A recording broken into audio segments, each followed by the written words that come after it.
ഇടങ്ങളിൽ പോയി ഈ ചാരായം കുടിക്കുകയും ചെയ്തിട്ടുണ്ട്. സ്കൂളിന്റെ ഇടവേളകളിലൊക്കെ ഈ സ്കൂളിനോട് ചേർന്ന് തന്നെ ഒരു വയലും തോടും ചേർന്നൊരു ഭാഗമുണ്ട്. അവിടെ പോയിരുന്നും മറ്റുമൊക്കെ ഈ കുട്ടികൾ ചാരായം കുടിച്ചിട്ടുണ്ട്. അറിഞ്ഞോ, പിള്ളേരിപ്പം വാട്ടർ ബോട്ടിലിൽ ദാഹശമനിയായിട്ട് കൊണ്ടുപോകുന്ന വാറ്റുചാരായമാണ്. കോഴിക്കോട് താമരശ്ശേരിയിൽ 10ാം ക്ലാസ് വിദ്യാർത്ഥിയാണ് കൂട്ടുകാർക്കൊക്കെ കൂടി വാട്ടർ ബോട്ടിലിൽ വാറ്റുചാരായം കൊണ്ട് കൊടുക്കുകയാണ്.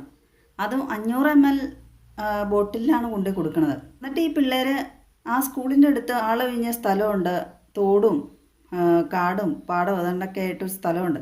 അവിടെ പോയിരുന്നാണ് പിള്ളേർ മദ്യപിക്കണം. ഉച്ച സമയത്ത് ഇൻ്റർവെല്ലിന് എളുപ്പമുണ്ടല്ലോ, ഭക്ഷണം കഴിച്ചോ കഴിക്കാതെയൊക്കെ പോയി കുടിച്ചിട്ട് വന്നിട്ട് പിള്ളേർ ക്ലാസ്സിൽ കിടന്നുറങ്ങും. അധ്യാപകർ ഇതൊന്നും അറിയണില്ല. അല്ല, ഈ അധ്യാപകർക്ക് ഈ പിള്ളേരെടുത്തുനിന്ന് മണമൊന്നും മഞ്ഞില്ലേ? സാധാരണ ഏതൊരു മനുഷ്യനും ഈ വാറ്റുചാരമൊക്കെ അടിച്ചിട്ടുണ്ടെങ്കിൽ പിന്നെ പറയുകയും വേണ്ട. നാറ്റൊടിച്ചിട്ട് 10 മൈൽ അകലെ പോലും നമ്മൾ അടുക്കില്ല. പിള്ളേർ ഇതൊക്കെ കുടിച്ചിട്ട് ഉറങ്ങുവാണ് ക്ലാസ്സിൽ നിന്നാണ്.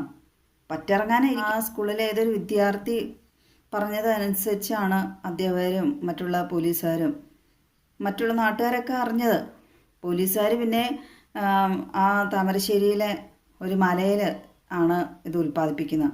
അവിടെ ചെന്ന് നോക്കിയപ്പോൾ ചാക്കുകൾ നിറച്ചും കുപ്പികൾ ഇതുപോലെ 500 ml ഇഷ്ടമാതിരി ഇരിക്കുവാണ്. 56 കുപ്പികൾ നിറച്ചു വെച്ച് ഉണ്ടായിരുന്നു എന്നാണ്. എല്ലാം പിടിച്ചെടുത്തു. എങ്ങോട്ടാണ് ഈ പിള്ളേരെയൊക്കെ പോക്കില്ലേ?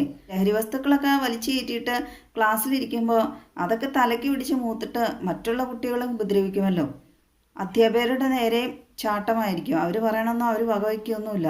ജോലി പോകുന്നോർത്ത് കുട്ടികൾ എന്ത് തെറ്റ് ചെയ്താലും അധ്യാപകർ അത് കണ്ടില്ല എന്നുള്ള നടിക്കുകയുള്ളൂ. ഓപ്പറേഷൻ തൂഫാൻ പോലെ ഇപ്പോൾ സ്കൂളുകളിൽ ഇനി മദ്യവും ഉണ്ടോ, കുട്ടികൾ ഉപയോഗിക്കുന്നുണ്ടോ, അതിൻ്റെ കാര്യങ്ങളൊക്കെ അന്വേഷിച്ചുകൊണ്ട് ഒരു ഓപ്പറേഷൻ തന്നെ നടത്തുകയാണെങ്കിൽ നല്ലതായിരുന്നു സർക്കാർ. ഈ മദ്യം സ്കൂളിൽ എത്തിച്ചുകൊണ്ടിരുന്ന ആ കുട്ടിയുടെ രണ്ടാനച്ഛനാണ് കൊച്ചിനെ ഇങ്ങനെ ഫോഴ്സ് ചെയ്ത് നിർബന്ധിച്ച് വിപ്പിക്കുകയാണ് ഇത്. അപ്പോൾ അത് മേടിക്കാൻ വേറെ കുട്ടികളുണ്ടെന്ന് ഓർക്കണം. ഈ പിള്ളേർക്ക് എവിടെ നിന്നാണ് ഇത് മേടിക്കാനുള്ള പൈസ? വീട്ടുകാർ അനാവശ്യമായി പൈസ കൊടുത്തു വിട്ടിട്ടല്ലേ. അത്യാവശ്യം എന്തെങ്കിലും ഒഴിവാക്കാൻ പറ്റാത്ത പൈസയാണെങ്കിൽ മാത്രം കൊടുത്തു വിട്ടാൽ പോരെ വീട്ടുകാർക്ക്. അഥവാ ഇനിയിപ്പോൾ ഫീസ് ഉണ്ട്, അതുണ്ട്, ഇതുണ്ടെന്നൊക്കെ പറഞ്ഞാൽ സ്കൂളിൽ എങ്ങനെയെങ്കിലുമൊക്കെ ഇപ്പോൾ ഫോണൊക്കെ ഉള്ള സ്ഥിതിക്ക് മാതാപിതാക്കൾക്ക് വിളിച്ച് ചോദിക്കാവുന്നതല്ലേ ഉള്ളൂ. മാനമര്യാദയ്ക്കുള്ള കുട്ടികളുണ്ട്, അവർക്ക് വെള്ളം കൊണ്ടുപോകണം. അല്ലെങ്കിൽ പിന്നെ സ്കൂളുകളിൽ തന്നെ കുട്ടികൾക്ക് വെള്ളം കുടിക്കാനുള്ള സംവിധാനം ഏർപ്പെടുത്തണം. മിക്ക സ്കൂളുകളിലും ഉണ്ട് കേട്ടോ. ഈ വാട്ടർ ബോട്ടിൽ വെള്ളം എപ്പോഴും ഉണ്ടാവണമെന്നില്ല, അതൊക്കെ തീർന്നു പോകുമല്ലോ. ആ 10ാം ക്ലാസ് വിദ്യാർത്ഥി എത്തിച്ചു കൊടുത്തിരിക്കുന്നത് സാധാരണ 500 ml വാട്ടർ ബോട്ടിലാണ്.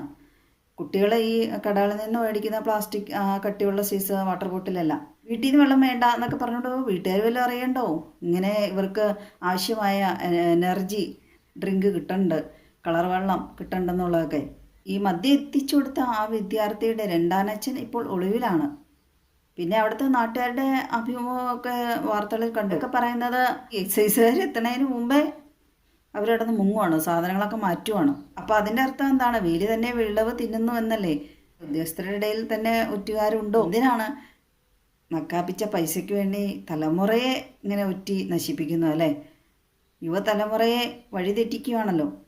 ആ സ്കൂളിൽ വിദ്യാർത്ഥികൾക്ക് മദ്യം എത്തിച്ച് നൽകിയ ആ കുട്ടിക്കും ഒരു സംരക്ഷണം നൽകേണ്ടതാണ്. രണ്ടാനച്ഛൻ പിടിക്കപ്പെടുകയോ അയാൾ പുറത്തു വരികയൊക്കെ ചെയ്യുകയാണെങ്കിൽ ആ കുട്ടിയുടെ ജീവന് എത്രത്തോളം സുരക്ഷിതത്വമുണ്ട് എന്നുള്ളത് കണ്ടു തന്നെ അറിയണം. മുതിർന്ന ആളുകൾ തന്നെയാണ് കുട്ടികളെ ചീത്തയാക്കുന്നത്. രണ്ടാനച്ഛൻ എന്ന് പറയുന്ന ആൾക്കെതിരെ ശക്തമായ നടപടി തന്നെ എടുക്കും. കുറച്ച് കുട്ടികളാണ് ഇതൊക്കെ കഴിച്ചാൽ അവരുടെ ലിവർ ഇതൊന്നും താങ്ങൂല. മാത്രമല്ല വാറ്റുചാരമൊക്കെ ഇതുപോലെ അറിഞ്ഞറിയതൊക്കെ കഴിക്കുമ്പോഴേ കണ്ണടിച്ചു പോകുന്നു.